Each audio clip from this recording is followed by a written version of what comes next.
morning, everyone, and thank you all for having us here today. It's really an honor to be with you all today. My name is Stephanie Helms, and I'm the Executive Coordinator to the Washington Invasive Species Council, here with Marlin, our Education and Outreach Specialist, here to talk to you about the importance of reporting invasive species and data sharing. And we'll move a little fast for the interest of time, and Maria will be advancing slides. I will be turning off my camera to preserve some bandwidth, and with that, we'll get started. Next slide, please. So as a preamble to how to report invasive species, I want to talk a bit about the importance of reporting invasive species and sharing information. The bioinvasions curve shown here illustrates how, without prevention and management, invasive species populations grow over time to a point where the species cannot be fully removed, whether it's local like a site or a park or management unit, or a city, or on a larger scale such as a national, regional, or North American scale. To be effective in reaching our management goals, we need to think about moving that point of typical early detection, so about that third arrow there, to the point of ideal early detection. At that point, we can be more effective at truly eradicating invasive species before we hit the expensive long-term management stage, where we experience those negative impacts of invasive species and all the things we hold dear here in Washington State. Next slide, please. And those things that we hold dear are water and land and everything that relies on that are the foundation and the future of our Pacific Northwest identity. They're the cornerstone of our food, recreation, culture, economy, and way of life, which makes us all being here having these conversations today so important. Salmon fishing and salmon fishing alone have played an important economic and cultural role for centuries. Next slide. And beyond that, our water, land, resources, and culture are at risk from invasive species that aren't yet present here in Washington. We know that freshwater invasive mussels alone will change everything within the Columbia River Basin and everything and everyone who relies on it. As freshwater invasive mussels aren't present in Washington waters, we have that opportunity to focus on prevention in that early part of the bioinvasion curve to give us the best chance at protecting our waters. Next slide. But we already have some invasive species present in Washington that both have indirect and direct impacts on everything that we hold dear here.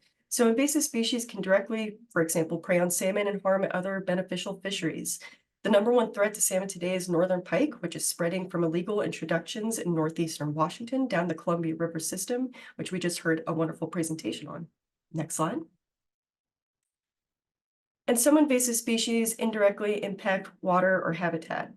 They may cause stream banks to fail and add sediment to the water, such as many invasive plants. And that can also be shading out beneficial plants as well, or whether they're like animals like feral swine who root up and till the soil. And while we do not have any established populations of feral swine that we know of in Washington State, we know how impactful they could be if they are introduced here. Next slide.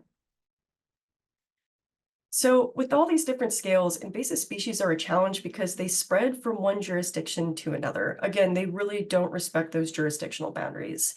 A problem for your neighbor can quickly, within time, become a problem for you if you don't know what the problem is, where it is, or how to take care of it. If we want to truly be effective at addressing the shared problems of invasive species, we need to share that information with each other to begin to address this problem together. Because by addressing and knowing what the problem is and how to approach it, helps us work together to solve the problem. Next slide. So how do we begin working across jurisdictions so we can be aware of what is around on our lands or what is on the horizon? Data collection and data sharing is one way to scan the horizon for near problems and to begin to prepare. The general public and your tribal members can help by being aware of invasive species, their signs and symptoms, and being ready to help report any sightings if they do arise. Next slide. Now, I realize that and respect that there are lots of data sovereignty issues, but the mantra is if you see something, say something, and there's lots of different resources to be able to do so.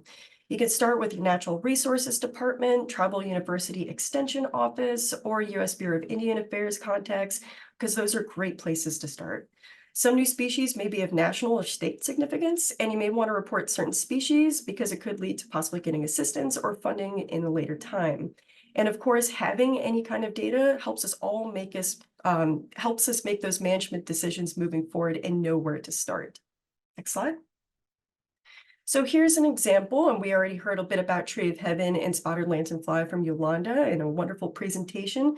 But to just recap, tree of heaven is a noxious weed that is the host for a devastating pest, the spotted lanternfly, which is luckily not here yet in Washington State, which we're trying to keep that way. But by locating tree of heaven populations and finding and removing tree of heaven, we're able to prevent the introduction of spotted lanternfly if brought here to our region. And by knowing where Tree of Heaven is, it helps us know where to do early monitoring efforts. So by looking at data aggregation systems, we're able to scan the horizon to see what invasive species are in our general area or pose a threat to our jurisdiction moving forward. So how do we go about reporting with the Washington Invasives app? Well, to do that and to learn more, I'll be turning it over to Maria Marlin, our invasive species education and outreach specialist. Take it away, Maria. Great, thank you, Steph.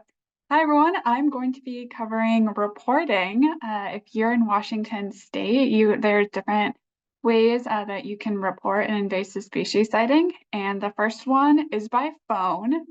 And if it's during normal business hours, you can call the Emergency Aquatic Invasive Species Hotline, which is hosted by the Washington Department of Fish and Wildlife.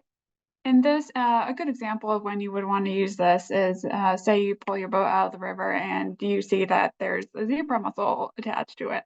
That would be a good time to call the Emergency Aquatic Invasive Species Hotline. Also, there is a feral swine hotline. So if you are in Washington, Oregon, or Idaho, and you see any pig outside of captivity, we ask that you call it in because it is considered feral. And we have a mobile app, which I will be talking about in a second for reporting.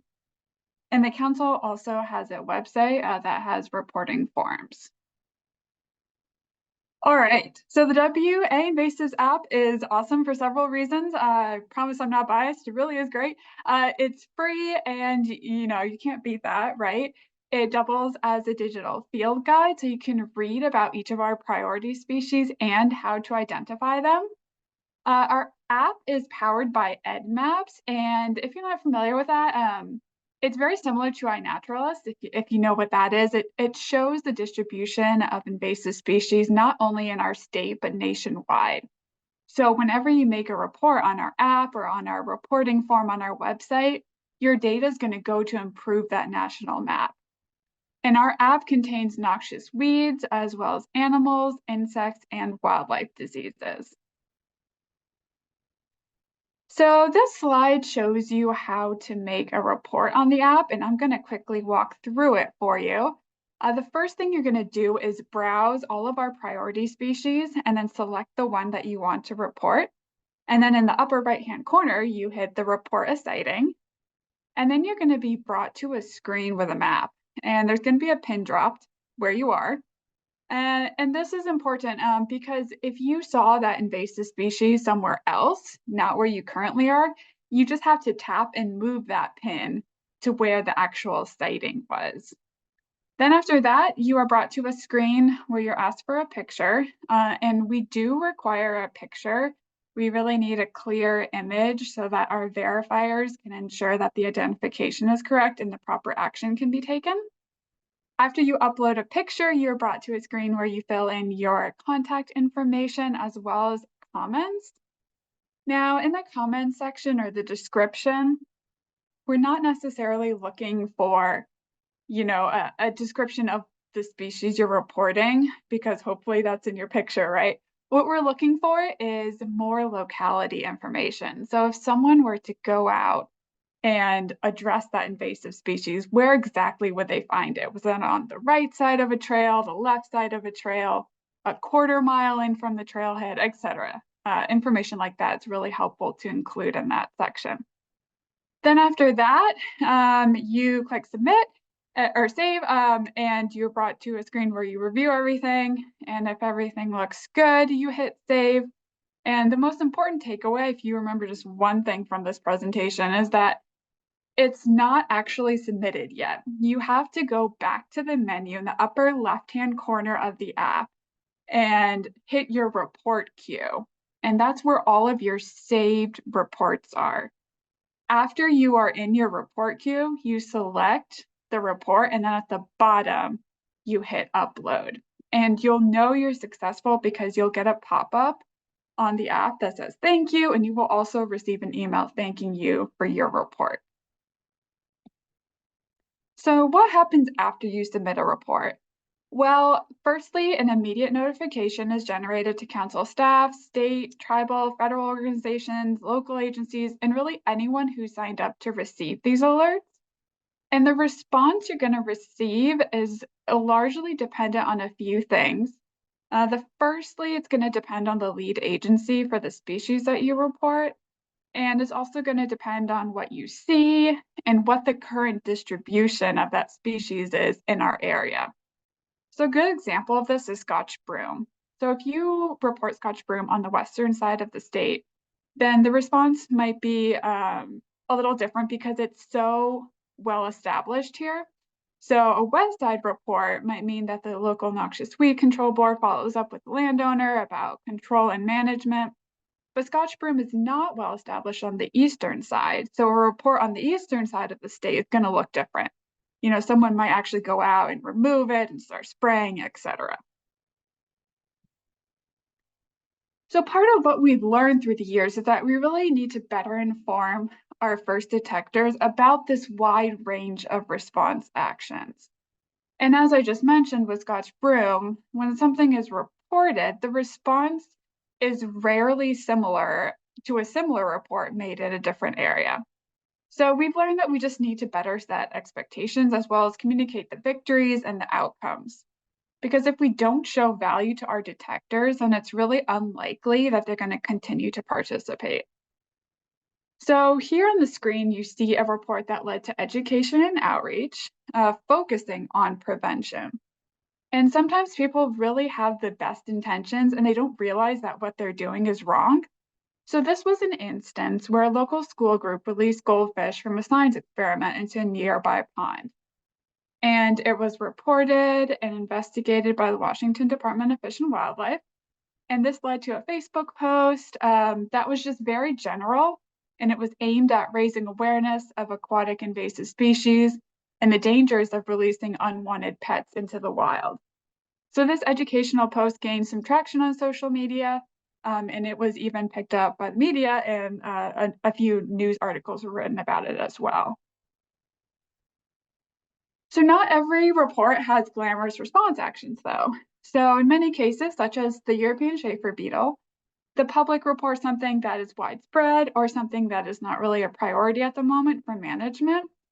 In this instance, we work with the university extension to educate the landowner or manager for how to safely, efficiently, and effectively manage the problem.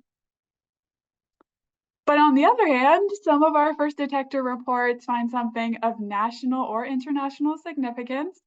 I'm sure you all remember this. The best example is the late 2018 report of Vespa mandarinia, which was the first verified report of the giant hornet, not only in Washington, but in the entire United States. So this initial report really led to unprecedented national and international interest. So our state eradication program is currently ongoing. It's on track with no hornets found in 2022 or 2023. That's good news. So just to close this part of the presentation, regardless of what the response is, we really just want to emphasize that all the reports are needed and deeply appreciated. And with that, I will end and open it up for any questions. Steph and I are happy to talk more about this and answer any questions that you may have.